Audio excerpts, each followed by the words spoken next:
ஒன்றும் கேட்டுக்கிட்டு இருப்போம் சார். ஏண்டா உனக்கு இதே வேலையாக இருக்கு, இது ஏன் வளர்றேன்னு அது கேட்டதே இல்லை சார். ஆறு வேலை கடை வருதா? ஒரு 5 தான் இருக்குது, 6 பார்த்துக்கிட்டு இருக்கிறாரு, வந்துடும்.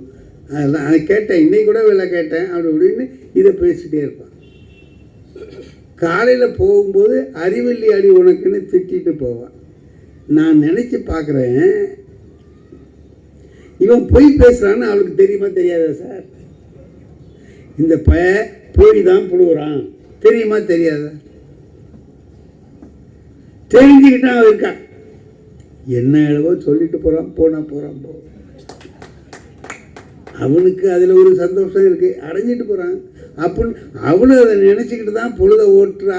இந்த புடவை வரலையேங்கிறதுக்காக குடும்பத்தில் எதுவுமே இல்லாமல் போகலை, எல்லாமே இருந்தது, அத்தனையும் இருந்தது. வாழ்க்கை சுகமாக ஓடிக்கொண்டிருந்தது. நாம் இப்போ இந்த குழந்தைகளை வளர்க்கிற போது நாம் ஒன்று கவனிக்கணும். ஒரே விஷயம், நான் முதல்ல வேலைக்கு போன போது ஒரு எலிமெண்ட்ரி ஸ்கூலில் வாத்தியாராக போனேன். அப்போ எவ்வளோ சம்பளம் இருக்கும்னு நினைக்கிறீங்க? கமிஷனர் அம்மாவுக்கு வந்து தெரியும், 30 ரூபாம்மா. ஒரு வருஷத்துக்கு இன்க்ரிமெண்ட் எவ்வளவு தெரியுமா? 6 ரூபா. அந்த ஸ்கேல் ஆஃப் பே 30, 6, 33. 6 வருஷத்துக்கு இன்க்ரிமெண்ட் கிடைக்கும். அதோட சரியாச்சு. இதுதான் சார். அலவன்ஸு கொஞ்சம் கிடைக்கும், 35 ரூபா கிடைக்கும். 30, 35, 65 ரூபா சம்பளம் மாதத்துக்கு. இது தான் நான் வாங்கி கொண்டே எங்கள் அப்பாட்ட கொடுத்துருவேன். எங்கள் அப்பா ஒரு துணி கடை வச்சுருந்தார். புள்ள வாங்கின சம்பளத்தை அப்படியே கொடுக்குறான்னு அவரும் வாங்கிக்குவார். நான் எனக்கு அப்பப்போ வேண்டிய செலவை கடையில் எடுத்துக்குவேன், அவருக்கு தெரியாமலே எடுத்துக்குவேன். அது அப்படி ஓடிட்டுருக்கோம். இப்போ 3 வருஷம் இப்படி ஓடிடுச்சு. கையில் கடிகாரம் இல்லை. நான் கேட்டேன், அப்பா ஒரு கடிகாரம் வாங்கி கொடுங்கப்பான்னு கேட்டேன்.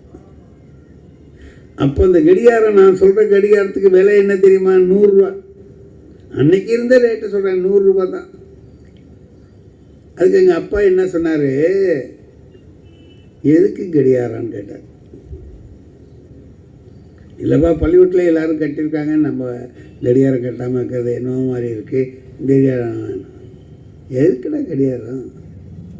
இந்த வரு மணிக்கூண்டில் கடிகாரம் இருக்குது, போகும்போது பார்த்துக்கலாம். உங்கள் பள்ளிக்கூட்டில் கடிகாரம் இருக்குது, அதில் பார்த்துக்கலாம்.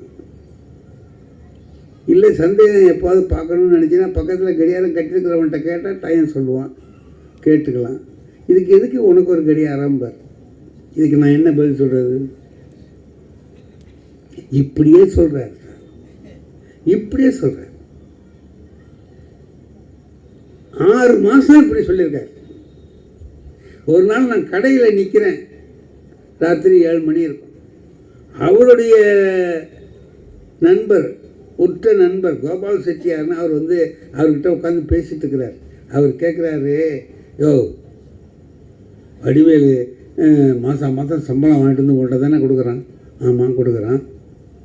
ஒரு கடிகாரம் தானே கேட்குறான், 6 மாதமாக கெஞ்சிக்கிட்டே இருக்கிறான், நீ வாங்கி கொடுக்க மாட்டேங்கிறையா? ஏயா நம்மளாவே வாங்கிக்கலாம், வாங்கிக்க மாட்டேங்கிறான். உன்கிட்ட கொண்டாந்து கொடுக்குறான்ல, நீ வாங்கி கொடுக்க வேண்டாமா? அதுக்கு எங்கள் அப்பா என்ன சொல்கிறாரு, என் பிள்ளைக்கு கடிகாரம் வாங்கி கொடுக்க எனக்கு தெரியாத, நீ என்ன சிபாரிசா அதுக்கு? பையா கேட்ட உடனே எதையும் வாங்கி கொடுக்கப்படாதியா? இப்படி கொஞ்சம் இழுக்கடிச்சு கொஞ்சம் 6 மாதம் கழித்து வாங்கி கொடுத்தோம்னா அது பத்திரமா வச்சுக்குவோம்.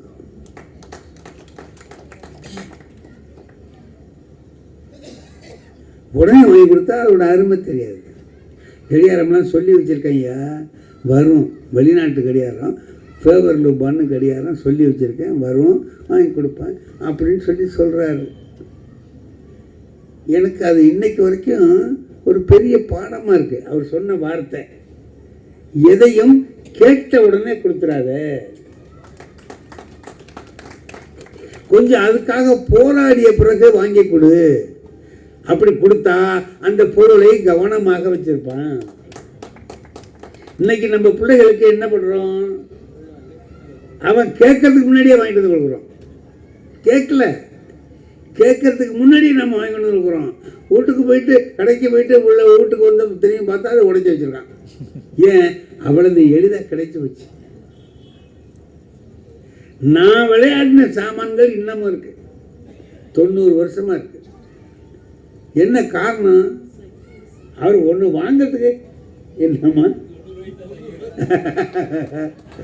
இல்லைம்மா, 90 வயசு ஆகிறதுக்கு இன்னும் 5-6 மாதம் இருக்குமா?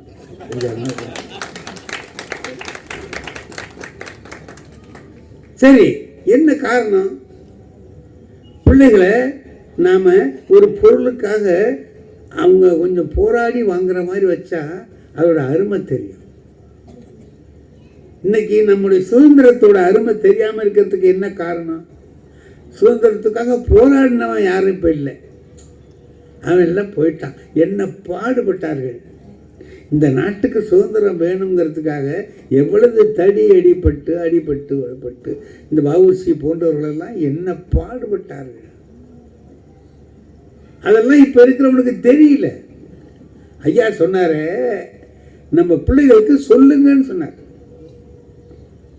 அதில் இந்த இலக்குன்னு சொன்னார் பாருங்க. இலக்குங்கிறது நம்ம எல்லாரும் கவனத்திலே கொள்ள வேண்டிய ஒரு முக்கியமான விஷயம். என்னன்னு கேட்டீங்கன்னா, இலக்கு எப்படி இருக்கணும்? இலக்கு இலக்கியம்.